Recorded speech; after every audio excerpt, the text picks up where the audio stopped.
99 rutin di kesempatan Ahad tanggal 9 Januari bersama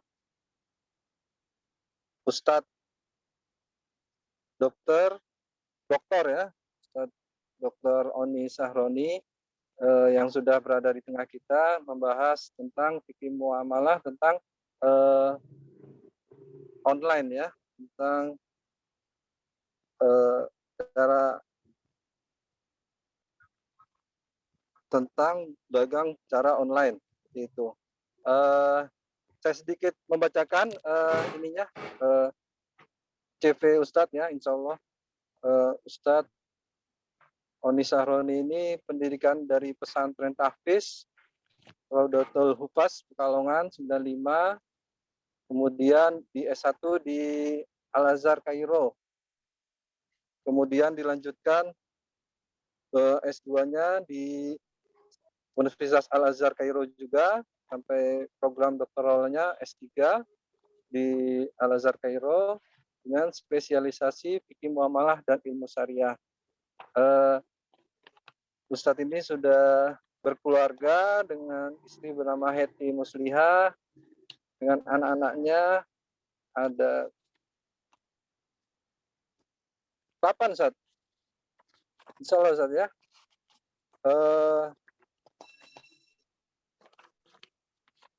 7 ya Ustadz ya. Dengan orang tua Ibu Bapak Mehmet dan Ibu Najumroh. Aktivitas Ustadz sangat banyak ya, di berbagai sudah mengisi sebagai pengasuh konsultasi syariah di Harian Republika setiap Senin, Rabu, dan Jumat, pengasuh konsultasi syariah di akun Muamalah Daily dan Syariah Consulting Center (SCC), pengasuh talaki fikih muamalah SEBI, penulis buku dan referensi, dan sekarang sebagai anggota Dewan Syariah Nasional MUI, dan telah mendapat penghargaan Tokoh Ulama Syariah tahun 2015 versi majalah Investor Jakarta. Mungkin itu sedikit gambaran riwayat hidup Ustadz Oni Sahroni. Sebagai ini, mungkin langsung kita lanjutkan saja.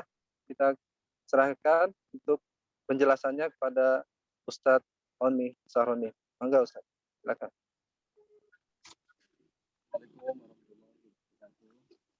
Waalaikumsalam warahmatullahi wabarakatuh.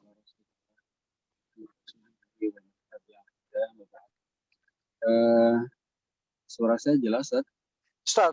Jelas, selalu jelas, Ustaz. Jelas ya. Jelas. Ya. Mohon izin ditayangkan ya bahan slide, bahan tayangnya. Ya. Terus. Bapak Ibu sekalian, izin untuk menyampaikan beberapa contoh dari transaksi online sebagaimana diamanahkan oleh panitia untuk menjelaskan beberapa transaksi online ini. Dalam sesi tanya jawab kita akan bahas secara lebih detail ya hal-hal yang belum disampaikan dalam sesi tanya jawab. Coba kita lanjut ke halaman berikutnya.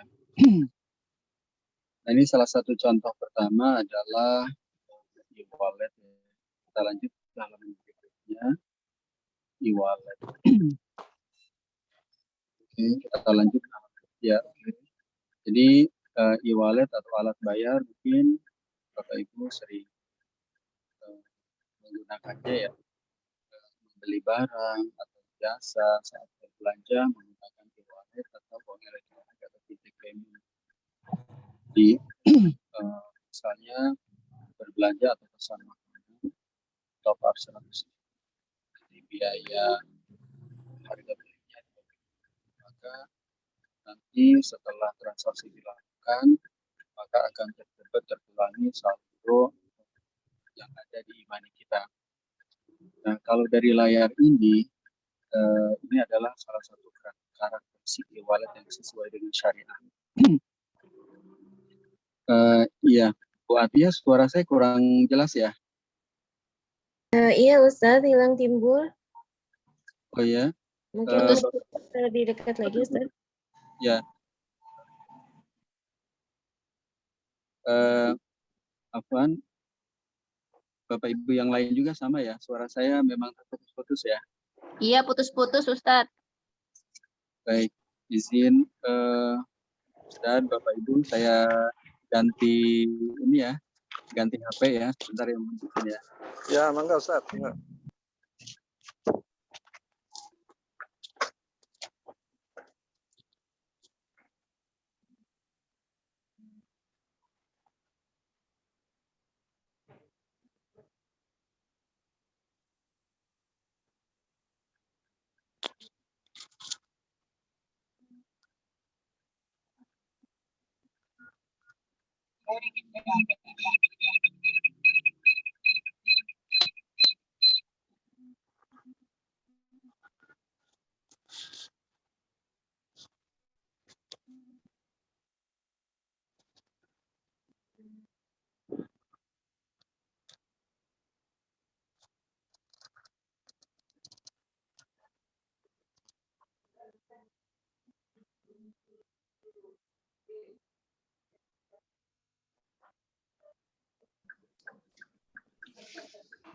Mohon maaf Bapak Ibu, suara saya terdengar jelas nggak ya? Jelas. Oh, jelas ya. Ustaz. Ya, baik. Izin melanjutkan. Para asatidz, ustadzah, Bapak Ibu sekalian. Jadi yang ada di layar tadi itu adalah kriteria fintech payment atau uang elektronik. Seperti ilustrasi yang saya jelaskan tadi, maka ada 3 karakteristik e-wallet, e-money, uang elektronik yang sesuai syariah. Yang pertama adalah yang paling mudah dipahami adalah bank penampungnya bank syariah.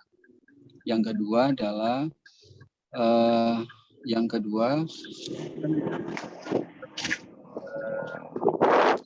ini merchant halal.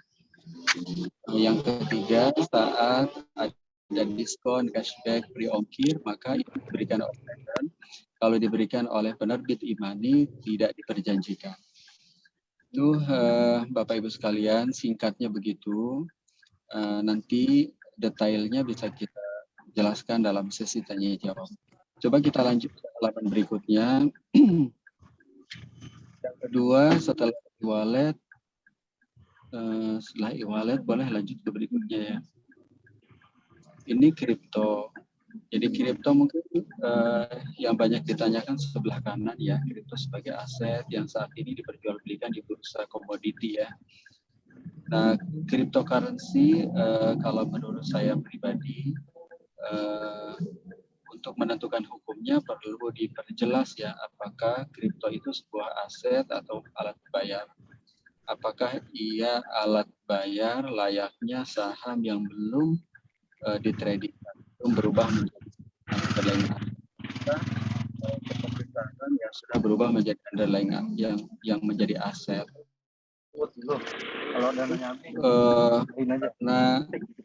Karena itu harus jelas ya, maka kripto ini menurut Dewan Syariah Nasional MUI belum keputusan ya, apakah boleh atau tidak. Nah, oleh karena itu Bapak Ibu yang ingin bertransaksi dengan kripto sebagai tempat investasi, posisinya hari ini belum ada ketegasan hukum terkait dengan kripto karena belum clear apakah kripto ini sebagai alat bayar atau aset gitu. Ini Ibnu Uqail, kemudian hadis sebagai alasan dari kesimpulan hukum saya tadi.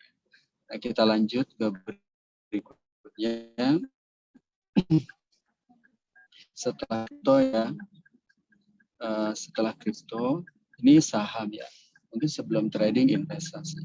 Jadi intinya Bapak Ibu itu boleh berinvestasi saham dan bahkan boleh trading saham selama memenuhi 2 kriteria. Yang pertama adalah sahamnya adalah saham syariah dan yang kedua adalah komitmen dengan aturan bursa, tidak melakukan transaksi-transaksi yang terlarang ya seperti short selling, margin trading.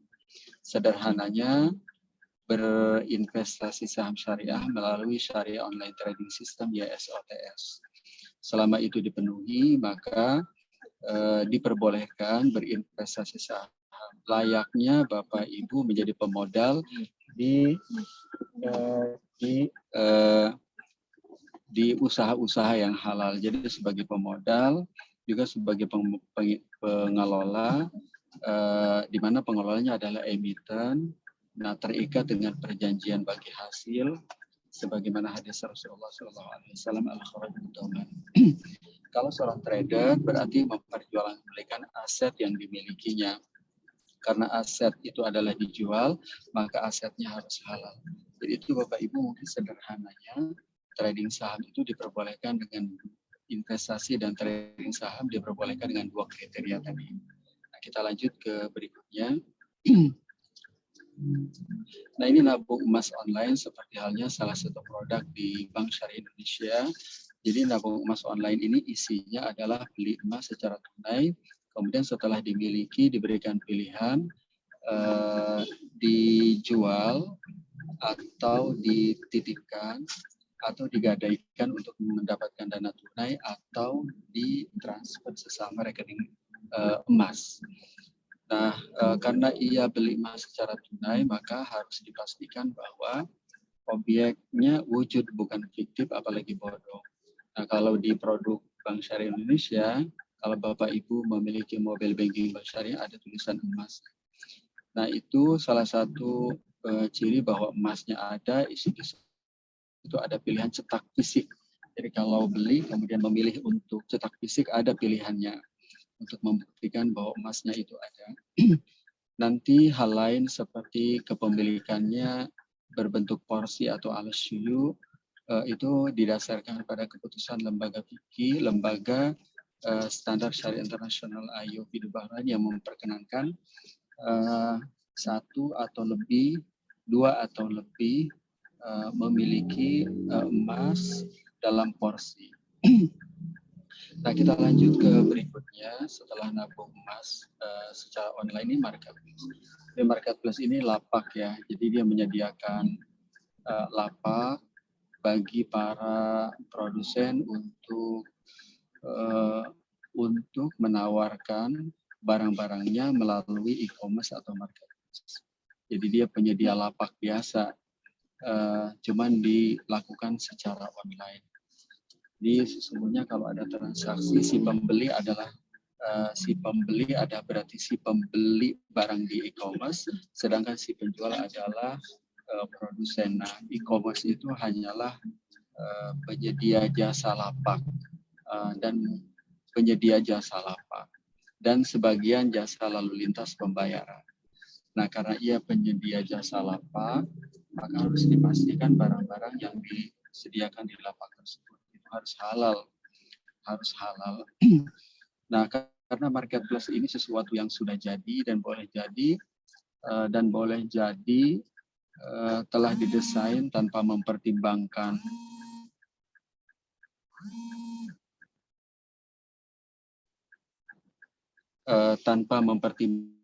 aspek syariah, maka akhirnya teknisnya adalah tergantung kita yang milih-milih nih. Jadi kita ini harus milih-milih saat kita berbelanja di e-commerce mana. Nah, sebaiknya memang andaikan harus memilih e-commerce tempat berbelanja kita, maka kita harus pilih-pilih. Misalnya e-commerce yang jelas-jelas ada menyediakan pojok halalnya, sebagian lapak halalnya. Yang kedua, misalnya e-commerce yang menyediakan pilihan untuk membatalkan perjanjian apabila barang yang dibeli nyampe ke tangan kita tetapi cacat merujuk kepada hak khiyar ya. Sebagaimana hadis Rasulullah, man syara syai'an lam yarahu fa huwa bil khiyari idza ra'ahu. Nah, kemudian yang ketiga mungkin tentang kepemilikan. Kalau ada e-commerce yang dimiliki oleh tanah air yang mereka milik Indonesia tentu lebih didahulukan. Dimiliki oleh mereka yang memiliki riwayat usaha yang baik, bagus misalnya, nah itu tentu lebih didahulukan. Atau mereka dimiliki oleh muslim tentu itu lebih didahulukan. Sebagaimana salah satu hadis yang salah satu substansinya mengatakan la ya'kul ta'amaka illa taqi. Kita lanjut ke berikutnya ya, ke terakhir. Di halaman terakhir Bapak sekalian ini dropshipper. Maksudnya dropshipper itu mereka yang tidak memiliki modal memasarkan produk perusahaan orang lain.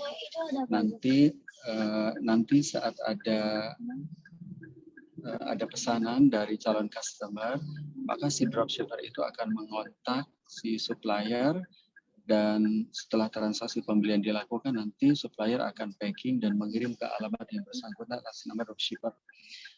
Nah, karena biasa manhaj saya itu biasanya semaksimal mungkin kalau ada transaksi yang tidak dibolehkan, memberikan alternatif pilihan yang halal ya, yang sesuai syariah tentunya. Nah, dropshipper itu diperbolehkan dengan beberapa ketentuan. Yang pertama adalah dropshipper itu hanya menawarkan barang yang ia bisa eksekusi untuk disediakan. Jadi nggak boleh kalau barangnya susah disediakan, ya nggak boleh. Baik memang benar-benar tidak bisa disediakan atau memang regulasinya tidak bisa. Nah, kemudian yang kedua, dia harus sampaikan kriteria, karena barangnya kan barang mausuf diterima, nggak ada di majelis akad, masih di tangan supplier. Katakanlah jual beli salam atau istisna, maka harus dijelaskan kriteria intinya ya, kriteria intinya. Nah, jadi kan skemanya salam atau istisna, aslaf apa alusi dikaila ma'ruf wa wasfi ma'ruf ila ajalin ma'ruf.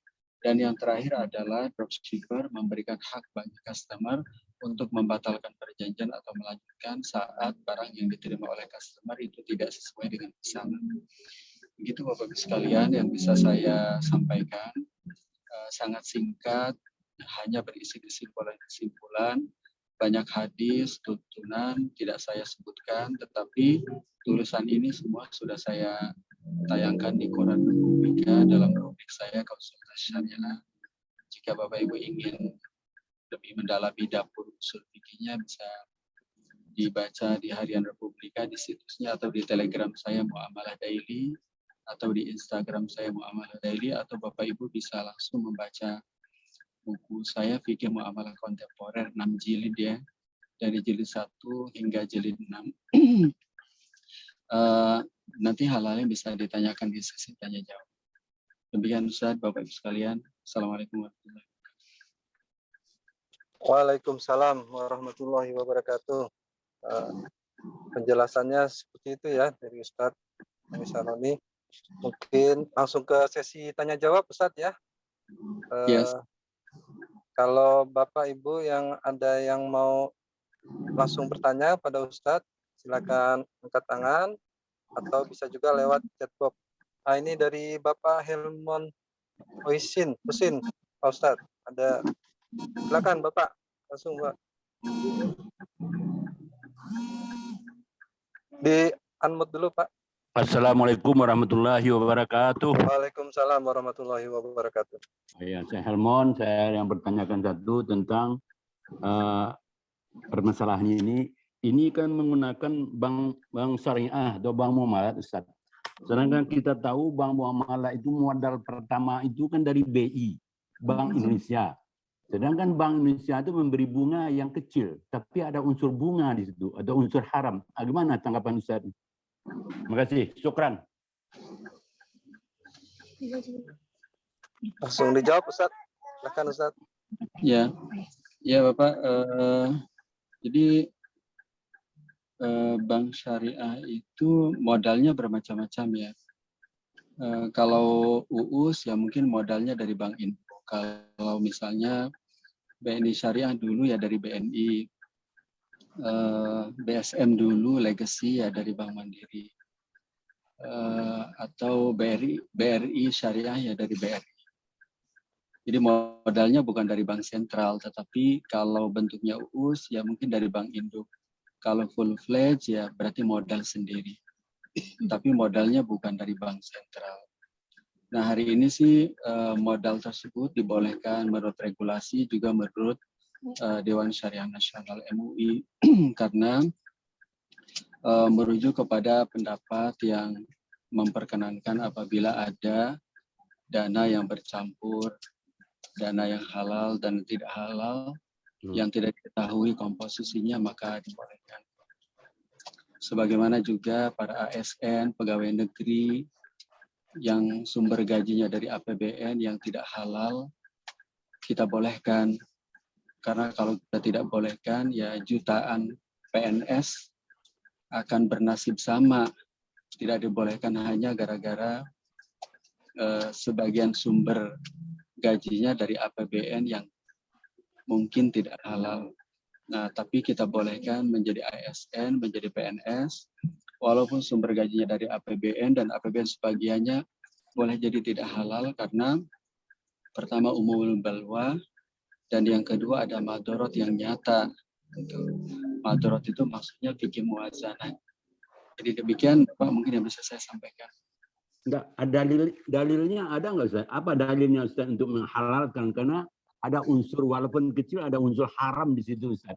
Apa itu diabaikan aja tuh Ustaz? Ya harus diabaikan Ustaz. Harus diabaikan. Termasuk juga muamalah keseharian kita. Jadi mungkin tidak perlu ke bank ya. Contohnya dalam kita berkeluarga, memastikan bahwa tidak ada satupun rupiah yang masuk ke rekening kita yang tidak halal, nampaknya sulit juga tuh. Apakah setiap keluarga kita hukumi menjadi haram semuanya gara-gara beberapa rupiah mangkir di rekening kita menjadi tidak halal. Nah, oleh karena itu halal tidak halal mungkin enaknya kita cantolkan kepada usul fikihnya, tidak pakai perasaan. Jadi misalnya kalau dalam bab ini walaupun ada perbedaan pendapat, misalnya Ibnu Taimiyah, Imam Nawawi menjelaskan idza ikhtalata bimalil halal wal haram fal ghalib ala malil halal.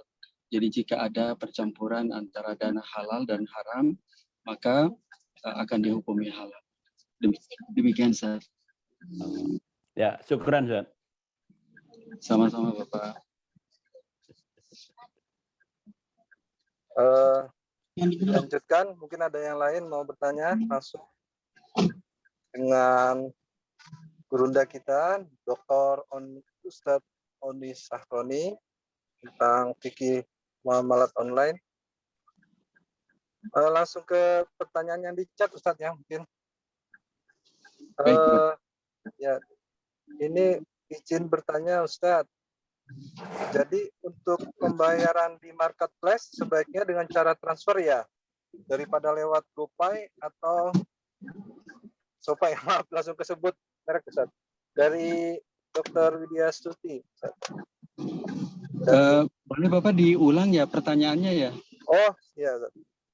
Jadi untuk pembayaran di marketplace sebaiknya dengan cara transfer atau bisa lewat sistem itu Ustaz, apa yang GoPay atau ShopeePay itu Ustaz. Ya. Halo ya. Ya. Jadi hari ini sih Imani yang baru mendapatkan sertifikat syariah ini baru link aja syariah. Link aja syariah. Jadi jika Bapak Ibu bisa beli berbelanja dengan alat bayar link aja syariah, maka gunakan yang sudah mendapatkan sertifikat syariah. Memang tidak ada dan kebutuhan Bapak Ibu, kebutuhan primer, mungkin bisa top up sesuai dengan harga bayarnya. Sesuai dengan harga bayarnya. Selama barang yang dibeli itu halal. Mungkin begitu rumusnya. Jadi gunakan dulu yang ada sertifikat syariahnya, yaitu link aja syariah. Tapi kalau memang Bapak Ibu ada kebutuhan yang tidak tersedia di fitur link aja syariah, baru gunakan yang lain kalau memang kebutuhannya ya kebutuhan mendasar. Nah kalau saya biasanya walaupun ingin GoFood misalnya atau ingin Gojek jasa transportasi online, saya pakai Gojek atau GoFood, tapi alat bayarnya pakai link aja syariah. Kan alat bayar di situ ada pilihan voucher, link aja, bisa juga GoPay. Nah, saya pakai link aja syariah. Jadi caranya adalah saya kan nasabah BSI. Nanti melalui mobile banking bank syariah, saya top up di link aja syariah. Nanti saya saat saya misalnya membutuhkan GoFood atau Gojek, nanti menggunakan alat bayar link aja syariah. Kan nanti ada pilihan-pilihan ya. Gitu Begitu Ustaz. Mungkin sudah jelas ya terjawab pertanyaannya. Jadi yang sudah ini ya Ustadz, tersertifikat ya Ustadz. Yang Betul, kedua itu betul. belum Ustadz. Ya, Betul loh. Ustadz, ini ada pertanyaan lagi dari Dr. Tatin. Assalamualaikum Ustadz, izin bertanya. Kalau diskon yang sering diberikan oleh Pay hukumnya bagaimana ya? Terima kasih. Untuk Ya, diskon, masalah diskon Ustadz. ya. Jadi kalau yang dimaksud dengan Pay tadi adalah GrabPay, GoPay, ShopeePay, maka sebenarnya ini belum dapat sertifikat syariah. Tetapi dia tidak mendapat sertifikat syariah bukan berarti haram, tapi nggak dipastikan halalnya gitu. Jadi nggak dipastikan halalnya walaupun belum tentu haram gitu pasti. Posisinya seperti itu, nggak aman lah gitu. Ya tapi nggak pasti haram. Kalau rekomendasi saya sih gunakan aja yang clear. Atau ada juga pilihannya. Seperti yang saya kan bermuamalah dengan GrabFood, GoFood, Gojek, tapi pakai alat bayar link aja syariah. Nah, kecuali kalau yang dimaksud oleh Bapak Ibu yang bertanya itu pay letter, pay-nya pay letter. Kalau pay letter sih hari ini belum ada yang sesuai syariah. Belum ada yang mendapatkan sertifikat syariah. Nah, jadi kalau memang butuh pinjaman, kan GoPay itu biasanya ada fasilitas kredit, sehingga transaksi kita bisa dilakukan secara tunai. Jika harus memang berutang, kan berutang juga ada adab-adabnya ya. Ada adab-adabnya. Di antara adab berutang itu yang pertama adalah berutang itu boleh kalau proses kreditnya halal, nggak ada ribanya. Yang kedua adalah boleh berutang saat untuk memenuhi kebutuhan asasi, ya pendidikan, kesehatan. Jadi nggak boleh orang berutang untuk kebutuhan pelengkap. Yang ketiga, boleh berutang dengan syarat punya komitmen untuk melunasinya. Kan kalau kita berutang, sementara kita menunda-nunda atau bahkan tidak melunasinya, kan nggak boleh sebagaimana hadis Rasulullah, matul ghani dzulmun ya, bahwa jangankan mangkrak ya, menunda-nunda pembayaran aja menzalimi kreditur. Nah, kalau memang harus berutang, bagi sebagian kan jadi pilihan hari ini. Kan menjadi mandiri itu kan butuh proses. Nah, kalau memang harus berutang, maka bisa menggunakan opsi lain yang sesuai syariah. Kalau di BSI kan ada hasanakat ya. Ada hasanakat. Dia bisa digunakan saat berbelanja atau bayar tagihan. Atau apalagi ya. Hasanakat atau mungkin tergantung jenis apanya ya yang butuh beli tetapi nggak ada uang di dompet. Sih ada beberapa. Nanti Bapak Ibu bisa tanyakan teknis kebutuhannya. Karena saya bisa share ya, opsi pilihan yang sesuai syariah. Demikian Ibu.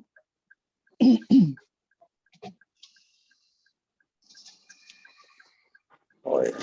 Jadi kalau amannya itu Ustadz yang sudah bersertifikat ya Ustadz ya. Betul, kalau yang masih betul, sekedar betul. abu-abu sebaiknya kalau terdesak saja Ustadz ya. Kalau sudah terdesak baru pakai yang Ustadz. Kalau yang ini ya. Mungkin ada pertanyaan lagi? Pertanyaan?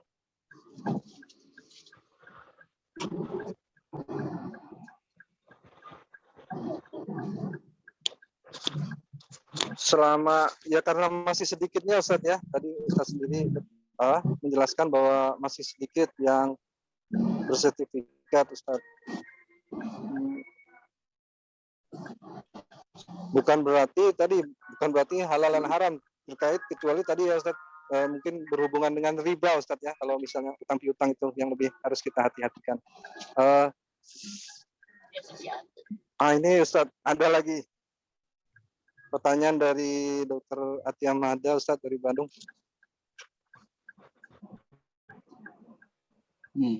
Assalamualaikum Ustadz, bisa tolong diulang penjelasan ada sertifikasi halal. Mohon diulangi lagi mungkin tadi ada yang ketinggalan, banyak ketinggalan. Jadi koridornya seperti yang saya jelaskan, tetapi teknisnya kan marketplace itu udah jadi ya, udah jadi. Dan karena belum ada yang bersertifikat syariah, boleh jadi juga mereka juga nggak ada pertimbangan syar'i atau tidak syar'i. Boleh jadi pertimbangannya pure bisnis gitu. Nah, oleh karena itu akhirnya bertransaksikan dengan e-commerce itu ya pilih-pilih jadinya. Kita milih-milih aja, milih-milih yang paling dekat ya. Ya di antaranya ya pastikan saat kita berbelanja pilih barang-barang di marketplace apapun, barang-barang yang halal dan prioritas untuk dimiliki.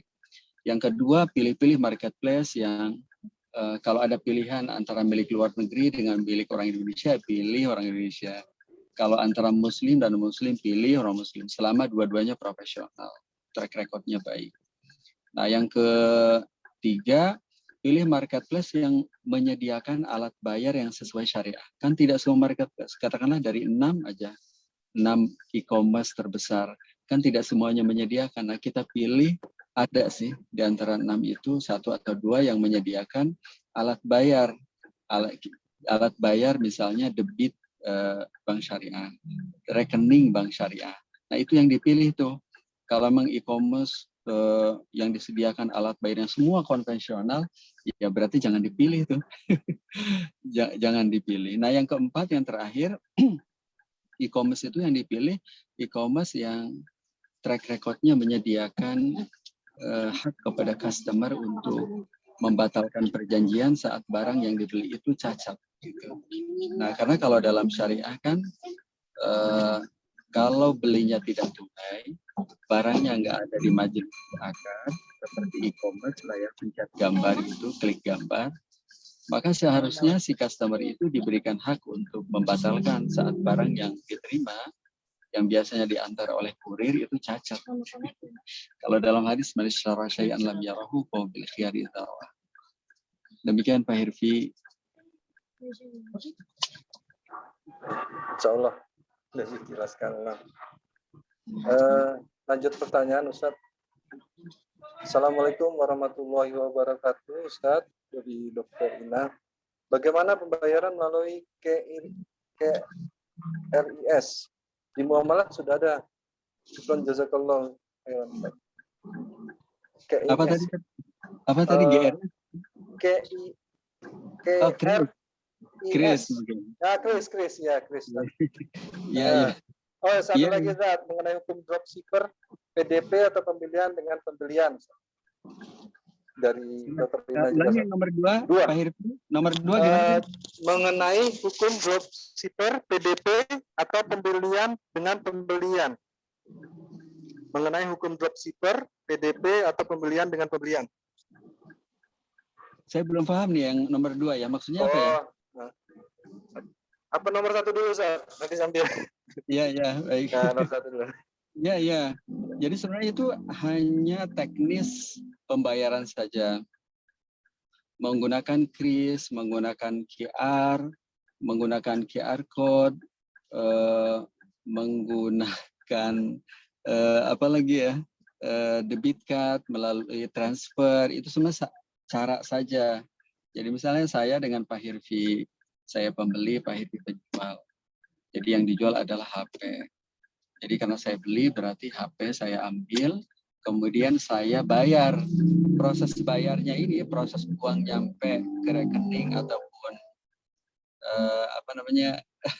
e-money atau lainnya, bisa saya kasih uang fisiknya, bisa saya transfer, bisa pakai QR code, bisa pakai kris, dan lain-lain. Nah, semua ini tidak ada landasan syar'i yang spesifik, tetapi syariah itu mengembalikan kepada tradisi atau uruf. Nah, selama tradisi di keuangan kita itu sudah menjamin kalau dengan QR code itu, kalau dengan kris, uangnya berpindah. Terjadi perpindahan kepemilikan dari pembeli ke penjual, penjual ke pembeli, dari yang mengirim kepada si penerima. Dan itu dilindungi oleh undang-undang, maka sebenarnya perpindahan itu telah sah. Gitu. Jadi saat ini orang boleh bayar melalui kris. orang boleh bersedekah di masjid dengan melalui kris gitu. Tinggal tempelkan HP-nya saja. Ya sama kalau kita mau ke mall kita pakai itu scan barcode, scan kita sudah divaksin. Kan kalau kita masuk mall harus scan, sama juga. Itu hanya pemberitahuan, tapi pemberitahuannya sah, informasinya nyampe. Nah kalau dalam bahasa fikih ini diperbolehkan ya, tidak hanya oleh DSN MUI, tetapi juga oleh standar syariat internasional IUV atau dalam penegasan Al-Khatib Syarbini dalam kitab Muqtil Muhtaj. Jadi laisa lahu haddun faraja'a fi anatobiha ahkam wala haddalahu bil lughati faraja'a fi ila urfin nas. Demikian Pak Hirfi dan Bapak Ibu. Mungkin Dokter Ina mau langsung menyampaikan yang pertanyaan nomor 2. Saya juga kurang paham nih. Ya boleh. Tentang hukum. Assalamualaikum Ustaz. Ya, Ya, Ibu. Pak mau tanya Belanja berapa? mengenai dengan hukumnya dropshipper gitu Ustaz, sama yang kedua pembelian dengan pembelian PDP gitu. Kalau ibu-ibu mungkin ngertinya PDP. Misalnya kita belanja dulu minimal berapa, misalnya 100.000, nanti bisa beli minyak goreng yang aslinya harganya 30.000 jadi 20.000 gitu Ustaz. Itu PDP yang saya biasanya di supermarket kayak gitu Ustaz gitu. Itu boleh nggak ya seperti itu? Karena ada yang bilang juga PDP itu jadi ada 2 akad. Kita nggak bisa beli yang barang kedua itu kalau tidak menyelesaikan akad yang pertama kayak gitu Ustaz. Ya. Pembelian dengan pembelian sebutannya ya. Syukran jazakallahu khair Ustaz. Ya Dokter Ina, aman Dokter. Yang tadi dapat diskon dengan syarat kita berbelanja limit tertentu. Misalnya kata penjual kalau Bapak Ibu belanja senilai 100.000 maka akan dapat diskon. Barang-barang yang harganya seharusnya dibayarnya 100.000 berarti dibayar 50.000. Nggak apa-apa, aman, dibolehkan. Sebenarnya 2 akad dalam 1 akad itu nggak ada hubungannya. Hari ini sudah difahami sedemikian jauh, tidak sesuai dengan koridornya sebenarnya. Jadi sehingga dikit-dikit kalau ada nemukan 2 akad jadi bai'atain fi bai'ah, safqatain fi safqah. Padahal sebenarnya kalau kita merujuk kepada hadisnya kan ada 3 hadis. Nah Rasulullah an safqatain fi safqah, nah Rasulullah an bai'atain fi bai'ah, la yahillu salafun wa bai'un. Sebenarnya kalau kita merujuk kepada penafsiran para ulama tentu ada perbedaan pendapat. Nah, tapi kalau kita merujuk kepada keputusan lembaga standar syariah internasional IUV di Bahrain sebagai otoritas fatwa dunia di sektor keuangan, termasuk fatwa Dewan Syariah Nasional MUI, termasuk keputusan lembaga fikih OKI di Jeddah, keputusan lembaga Rabitul Alam Islami di Mekah, bahwa yang diharamkan itu bukan kombinasi 2, 3, 4, 5, 6, 7, 8, 10 akad, bukan. Yang diharamkan adalah apabila itu dilakukan sebagai rekayasa. Kalau mengkombinasi bukan rekayasa, hanya sekedar sebagai gimmick-gimmick marketing, nggak apa-apa, nggak ada masalah. Jadi termasuk tebus murah, kemudian beli dengan nilai tertentu dapat diskon, termasuk Bapak Ibu yang punya kos-kosan di sekitar Unpad, ya, bilang ke calon mahasiswa yang akan menempati kalian, kata Ibu kos, kalau sewa kos-kosan saya per bulan selama 12 bulan, berarti jatuhnya 1.200.000. Tapi kalau kalian sewanya sekalian selama 12 bulan, saya kasih cashback 200.000 atau saya kasih diskon 2 bulan. Nah itu nggak apa-apa, nggak ada masalah, karena itu sebenarnya yang ada merelakan hak untuk mendapatkan customer loyal yang lebih banyak. Itu yang kedua Dokter. Kemudian yang pertama tentang dropship. Dropship itu diperbolehkan bersyarat tadi ya. Yang pertama adalah berarti dropship itu menjelaskan kriteria barang yang dijual. Kan barangnya nggak dilihat oleh si pembeli, jadi dijelaskan. Yang dijelaskan itu kriteria intinya aja. Jadi kalau HP, baju dan lainnya kriteria inti. Yang kedua dia harus komitmen untuk menserah terimakan barang yang dipesan kapan dan di mana sesuai dengan nilainya. Yang ketiga, baiknya sih ada hak khiar bagi pembeli apabila barang yang diterima pembeli itu cacat. Jadi boleh untuk dikembalikan dan membayar ganti rugi atas pembatalan tersebut. Demikian, Dokter. Sudah jelas mungkin ya, Dokter Rina? Ya, sudah. Syukran jazakallah khairan. Ya. Ustadz, ini ada pertanyaan lagi dari Dokter Mahda. Ustadz izin tanya lagi untuk saham, mengapa tidak boleh diniatkan untuk investasi? Karena dalam trading juga ada yang diinvestasikan atau baru dijual dalam 6 bulan atau 1 tahun kemudian. Silakan Ustadz. Cukup jelas Ustadz?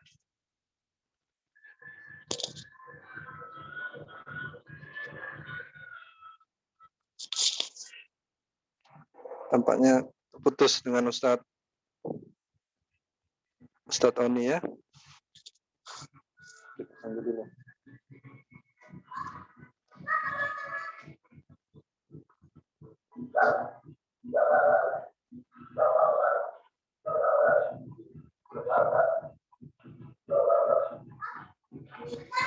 Ya, fikih muamalah online ini termasuk fikih kontemporer ya. Jadi zaman dulu mungkin waktu zaman sahabat belum ada gitu ya, zaman Rasul. Tapi karena beberapa ulama-ulama kita sudah menyepakati, tadi sudah dijelaskan sebagian besar oleh Ustadz Oni bahwa beberapa yang sudah tersertifikat di online ini dalam pembayarannya, dalam transaksinya, insya Allah sudah termasuk aman. Mungkin ada wilayah yang abu-abu yang harus kita jauhi, yang harus kita hindari. Kalau misalnya dalam keadaan terpaksa ya, dari kita menyelamatkan.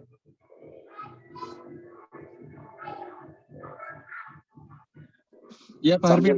Ya. Oh ya, Ustaz. Koneksi Ustaz. Ada pertanyaan lanjutan Ustaz? Gimana terkait dengan saham tadi? Jadi untuk saham, mengapa tidak boleh diniatkan untuk investasi?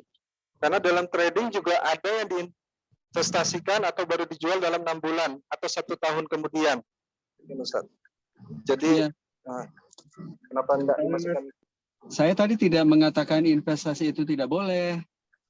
Jadi yang saya sampaikan tadi, kita boleh berinvestasi di saham dengan syarat saham yang menjadi tempat investasi itu harus saham yang halal. Jadi kalau mau investasi saham aja, investasi aja di saham-saham yang listing di Bursa Efek Syariah. Praktisnya sih masuknya melalui SOTS saja, Syariah Online Trading System. Jadi prinsipnya investasi itu dibolehkan, termasuk investasi apapun boleh, termasuk saham selama sahamnya saham syariah. Bahkan sebenarnya investasi itu kenapa dibolehkan, karena itu bagian dari ikhtiar kita agar kita ini mandiri secara finansial, tidak hanya bulan ini, tahun ini, tetapi juga jangka panjang ya. Jangka panjang sebagaimana tausiah ya dari Hasan Al-Basri, rahimallahu imra'an iktasaba thayyiban wa anfaqa qasdan wa qadama fadlan yami faqri wa faqadi.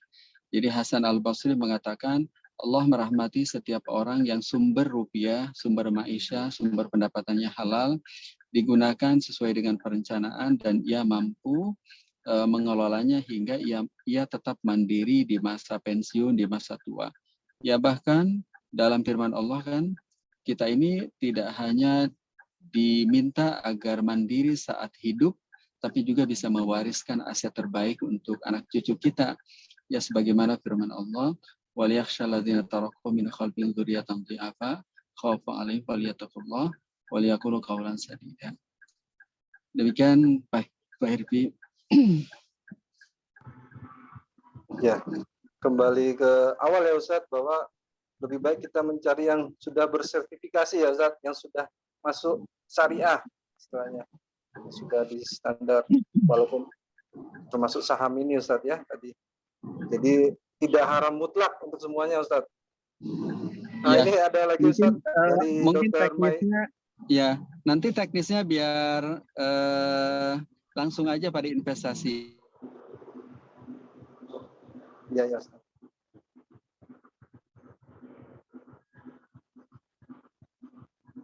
Ustaz bisa dilanjutkan pertanyaan? Sebagaimana kalau berbank syariah ya langsung aja menjadi nasabah bank syariah gitu. Oh, satu paket maksudnya.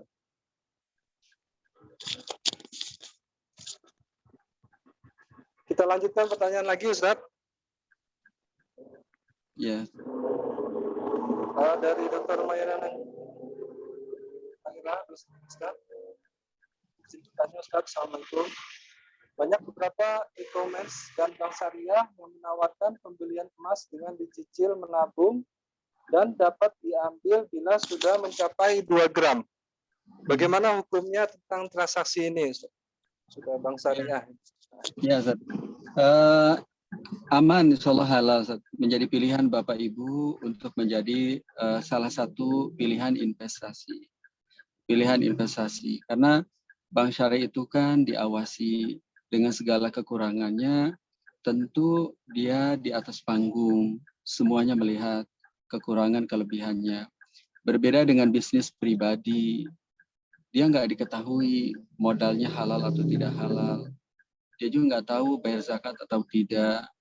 Pembagian keuntungan kerugiannya juga nggak tahu. Nah, bisnis-bisnis yang dikelola oleh pribadi yang jumlahnya ratusan juta, dikelola oleh puluhan juta orang di Indonesia, itu kan tidak diketahui. Kalau bank syariah kan dia ada di depan publik ya, diketahui semuanya. Nah, karena dia diawasi dan prosesnya itu panjang sekali. Jadi termasuk nabung emas, insya Allah halal ya. Jadi kalau Bapak Ibu ingin nabung emas, beli emas, maka belilah dari perusahaan yang diawasi oleh otoritas supaya memitigasi penipuan. Nah, ini, Bapak Ibu langsung praktek aja, coba aja. Buka mobile banking bank syariah, langsung coba beli emas secara tunai dan di situ ada beberapa pilihan di BSI ya, di Bank Syariah Indonesia. Setelah beli bisa dititip, bisa digadaikan, bisa ditransfer, bisa dicetak fisik, diambil di beberapa kantor cabang sesuai dengan yang tertera dalam platform gitu. Demikian Pak Herfi.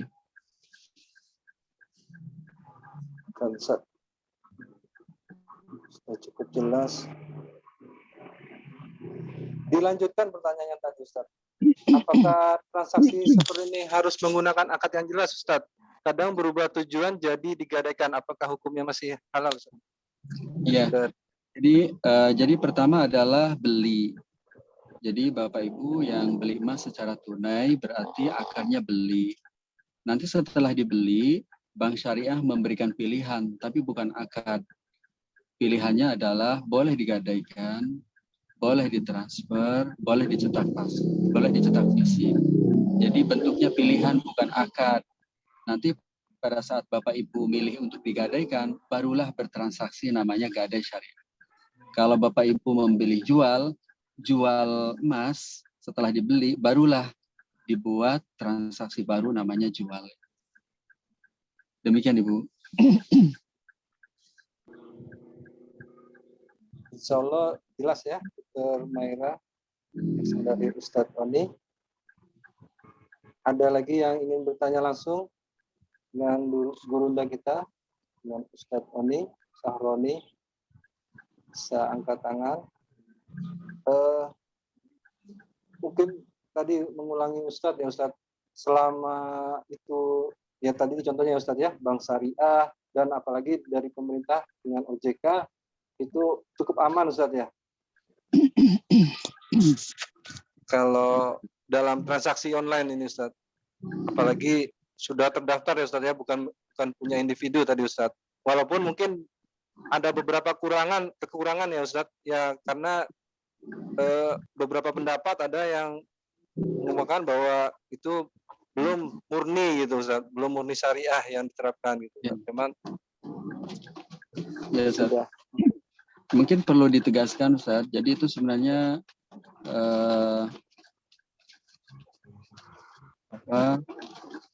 ke bawah dengan tausiah gitu. Jadi sesungguhnya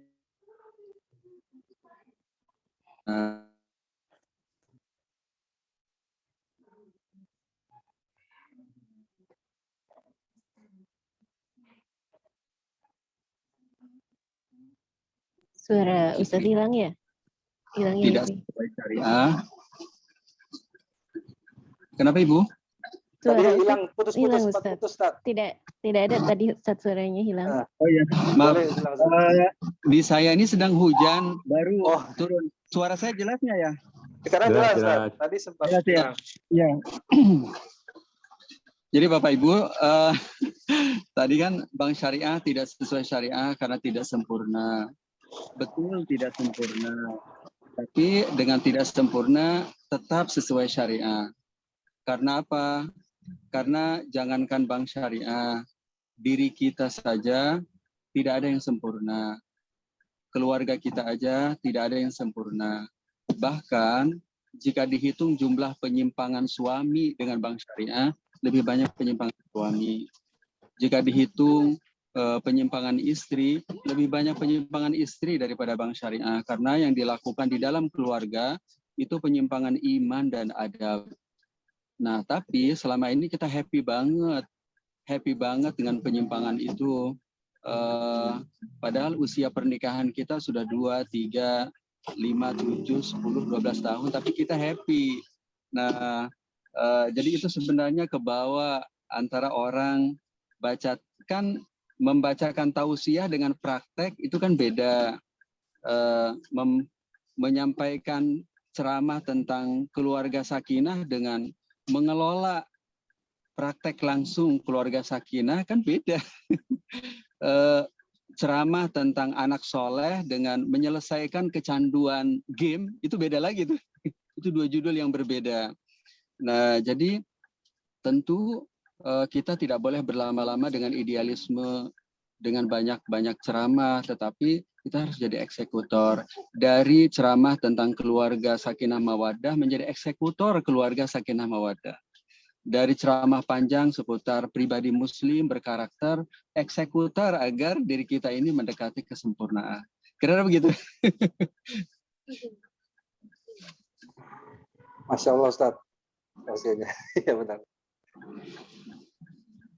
Mungkin dari Bapak Helmon di chat, Ustaz, bagaimana untuk apakah dengan mengeluarkan zakat bisa menggugurkan harta yang kecampur haram, mungkin bukan haram, Iya. yang subhat mungkin, Ustaz, ya.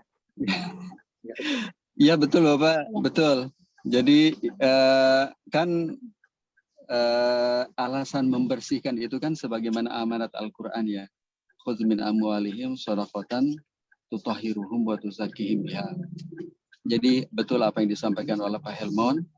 Dengan kita berzakat, mudah-mudahan harta kita ini bersih sebagaimana tadi wa tuzakkihim biha, dan mudah-mudahan harta kita ini berkah. Allah ma'ati kula munfikin khalafa.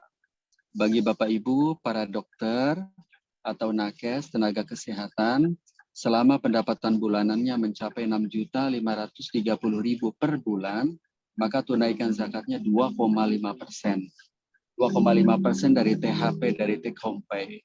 Atau cara lain, akumulasi pendapatan per tahun, dari mulai gaji bulanan, gaji 13, dan lainnya, nanti apabila mencapai senilai 85 gram emas, maka tunaikan 2,5%. Bagi Bapak Ibu yang mengelola klinik rumah sakit, menjadi seorang saudagar di sektor kesehatan, maka ia wajib zakat tahunan bukan bulanan apabila net keuntungannya mencapai senilai 85 gram emas. Cara perhitungannya adalah inventory persediaan ditambah keuntungan dikurangi biaya operasional termasuk gaji pegawai dikali 2,5%. Nah, itu jadi pola perhitungan di sektor bisnis ya, di sektor perdagangan. Tapi kalau Bapak Ibu punya efek syariah seperti saham deposit, seperti saham syariah, reksadana, sukuk, maka yang menjadi objek zakat adalah dividennya saja, 2,5% dari dividen per tahun. Nah, sebagaimana hadis Rasulullah Shallallahu Alaihi Wasallam, kana ya'muruna an nukhrija shadaqah mimman wa'iduhu lil bai'. Demikian Bapak.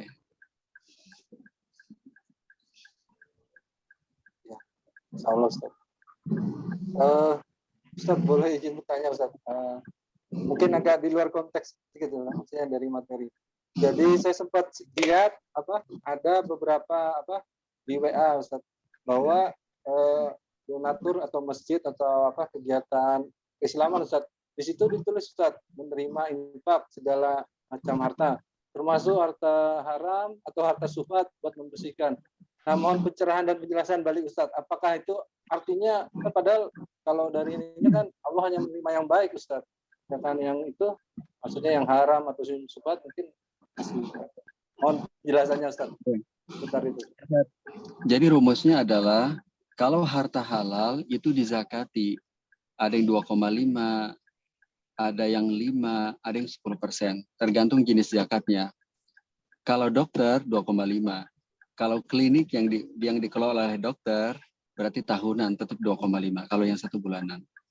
Tapi kalau zakat kelapa sawit di Pekanbaru, pertanian di Karawang, itu berarti 5% per panen. Tapi kalau dananya dana tidak halal, maka langkah pertama adalah kembalikan kepada si empunya. Kalau harta korupsi, kembalikan kepada negara. Kalau harta rampasan, curian, kembalikan kepada si pemiliknya.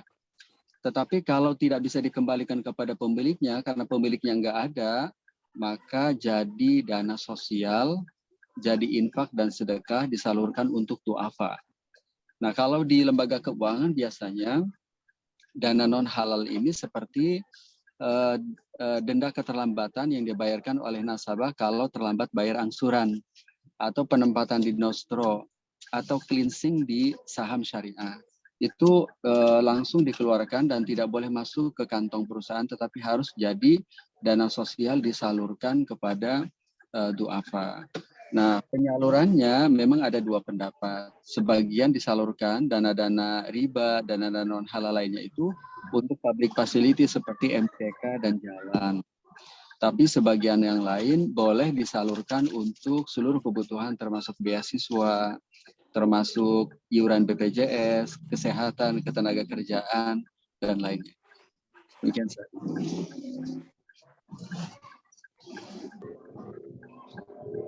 Ustaz. Ada lagi Ustaz dari kolom chat Ustaz, pertanyaan dari Dr. Katin. Assalamualaikum, izin bertanya lagi Ustaz. Kalau sisa hasil usaha koperasi jasa konvensional yang tidak ada simpan pinjamnya, bagaimana hukumnya? Jazakallahu khairan Ustaz. Ya, ini maksudnya koperasi ini ya, koperasi waralaba ya, maksudnya koperasi apa? Jualan gitu ya maksudnya ya, atau gimana ya? Ya, yang masih konvensional Ustaz, belum terdaftar di syariah atau belum di ini yang konvensional masih. Mungkin contohnya itu. Jenisnya apa ya? Core aktivitas koperasi yang ditanyakan tadi ya? Koperasi jasa konvensional, tidak ada simpan pinjamnya Ustaz.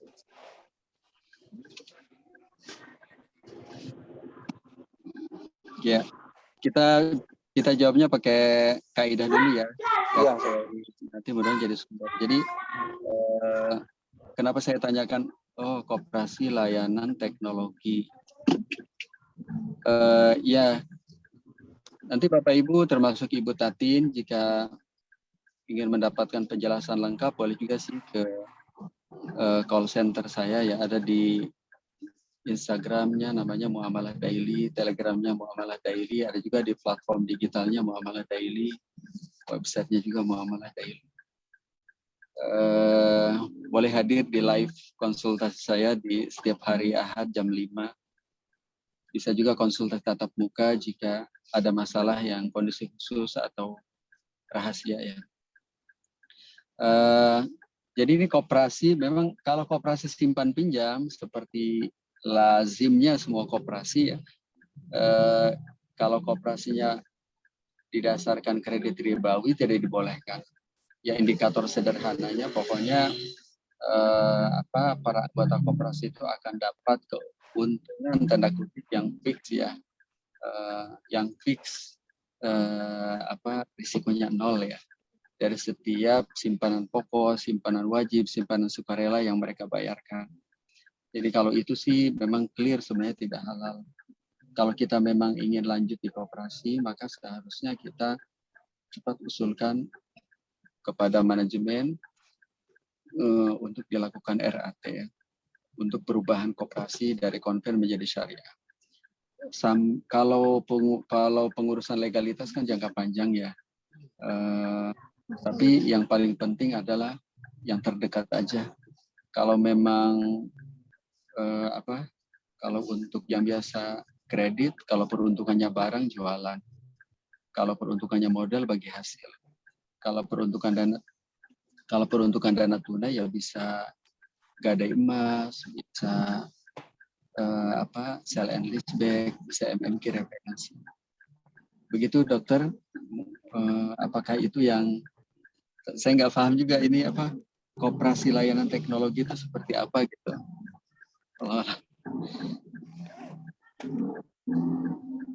Ya mungkin nanti Dr. Fatin bisa langsung ya Ustadz ke IG-nya Ustadz ya. Langsung. Jadi menjelaskan secara detail koperasinya itu Ustadz. Biar nanti jawabannya juga sesuai Ustadz ininya ya. Karena spesifik Ustadz ya.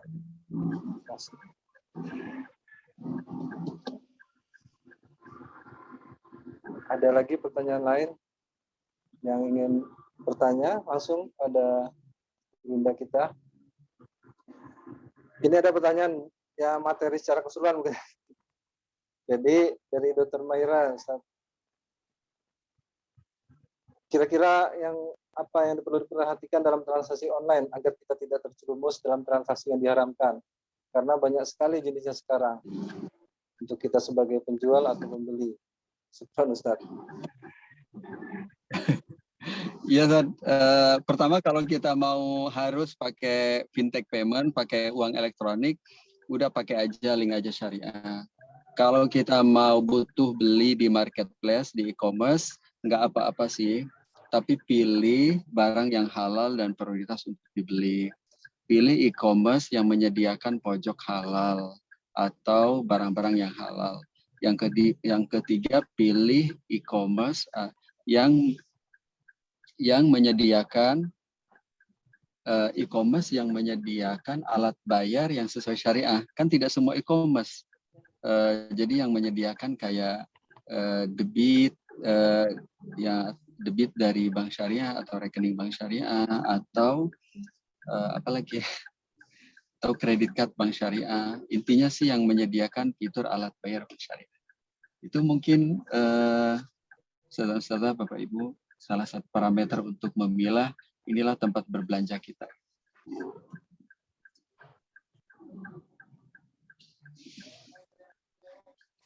Prinsip-prinsipnya Ustaz ya. Insyaallah. Ini ada pertanyaan lagi Ustaz. Izin bertanya Ustaz dari Dr. Dewi.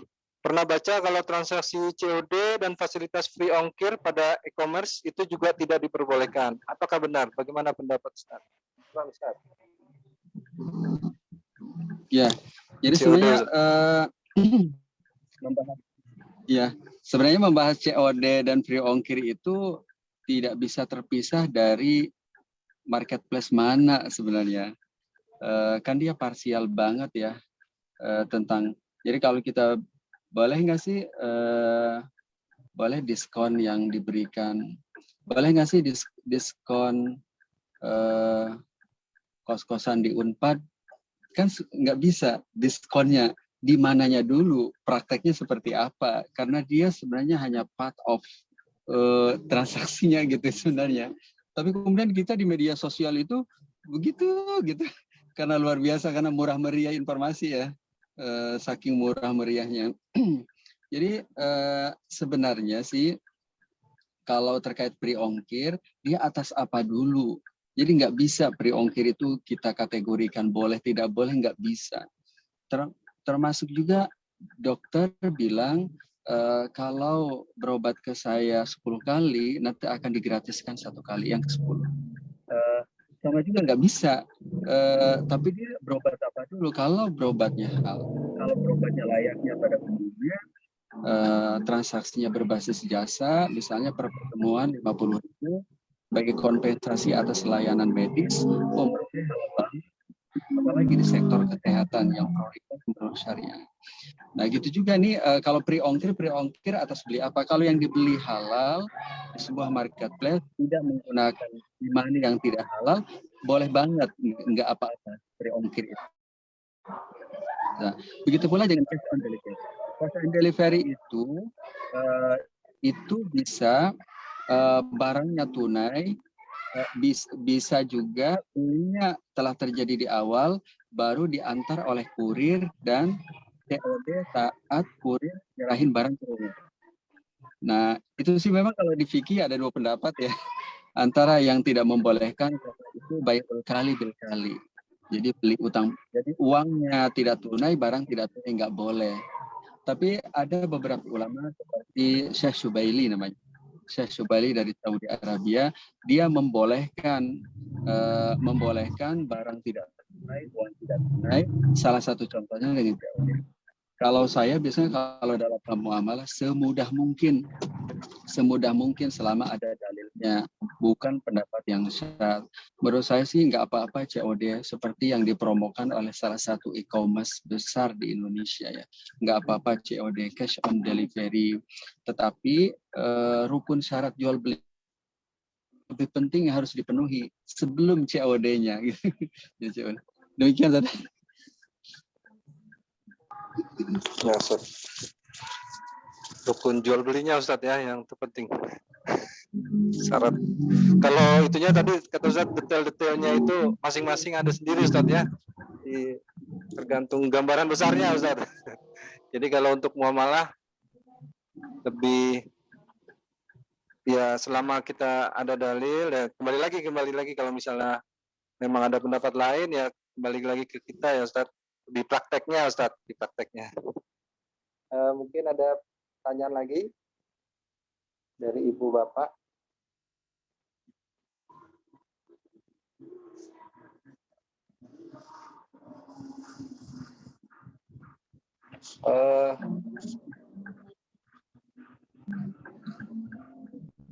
Pak Hirfi, maaf saya tadi terlempar keluar. Ada pertanyaan yang saya luput nggak? Tadi saya terlempar. Insya Allah Zoom. Saya terjawab semua tadi. Terjawab. Memang tadi ada terputus sedikit-sedikit ya Ustaz. Tapi hampir terjawab Ustaz. Insya Allah.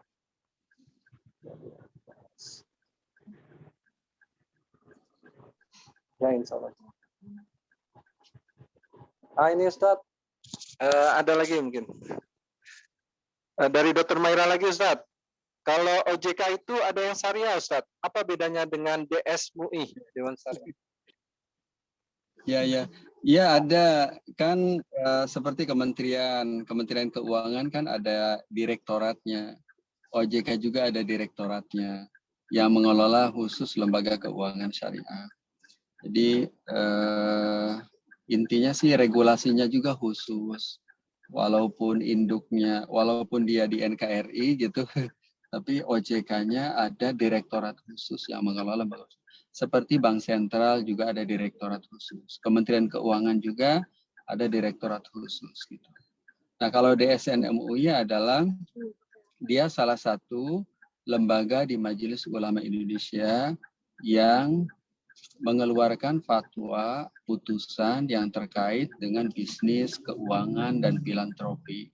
Jadi kalau pemerintah mau menerbitkan keputusan seputar produk bank syariah, saham syariah, reksadana, asuransi, pegadaian, atau lainnya seperti rumah sakit syariah misalnya, nah maka itu harus nanya dulu ke DSN, nanti DSN buatkan fatwanya. Gitu. Nah, tapi fatwa itu akan mengikat kalau dibawa dulu ke regulator baru diterbitkan. Tapi selama masih dalam bentuk fatwa dia tidak mengikat. Demikian Pak Hirfi.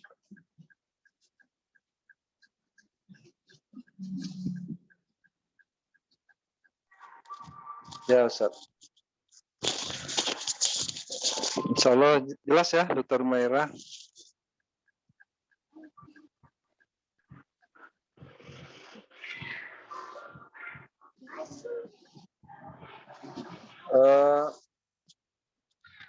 Sepertinya sudah tidak ada pertanyaan lagi, Ustaz.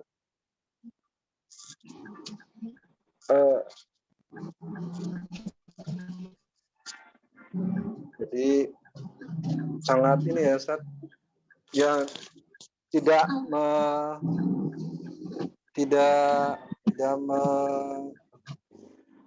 menutup ya Ustaz, untuk menutup semua pintu bahwa apa istilahnya di tengah ya karena fikih kontemporer Ustaz ya. Jadi mungkin ada yang terbaru mungkin Ustaz ya dari kesepakatan dari para ulama gitu Ustaz. Karena tidak ada pertanyaan lagi, mungkin bisa closing statement Ustaz dari Ustaz sebagai penutup Ustaz. Ya, silakan Ustaz. Ya. Alhamdulillah, pertama saya terima kasih banget nih jazakumullah kepada panitia yang telah berkenan mengundang saya. Sungguh sebuah kehormatan bagi saya untuk bisa bersilaturahim dengan Bapak Ibu. Mungkin saat pandemi ini tidak mudah untuk bisa tatap muka bersilaturahim untuk Bapak Ibu para dokter ya. Saya sungguh menjadi sebuah kebanggaan bertemu dengan profesional di sektor yang paling strategis dalam maqasid yaitu dunia kesehatan. Salam ta'zim, salam hormat saya buat Bapak Ibu semuanya. Jika Bapak Ibu ingin mendalami lebih detail seputar muamalah, termasuk muamalah di sektor kesehatan, tenaga kesehatan, jadi aspek keuangan dalam dunia atau industri kesehatan, mungkin bisa ikut dalam akun media sosial saya Muamalah Daily. Baik di Instagram Muamalah Daily, Telegram Muamalah Daily, website Muamalah Daily, platform digital Muamalah Daily. Saya juga mengadakan live konsultasi bagi Bapak Ibu yang ingin berkonsultasi setiap jam 5 pagi setiap hari Ahad, atau jika pertanyaannya khusus terkait dengan keluarga atau pribadi, bisa langsung bertanya ke call center saya, insya Allah akan saya respon di hari jam kerja. Atau jika Bapak Ibu membutuhkan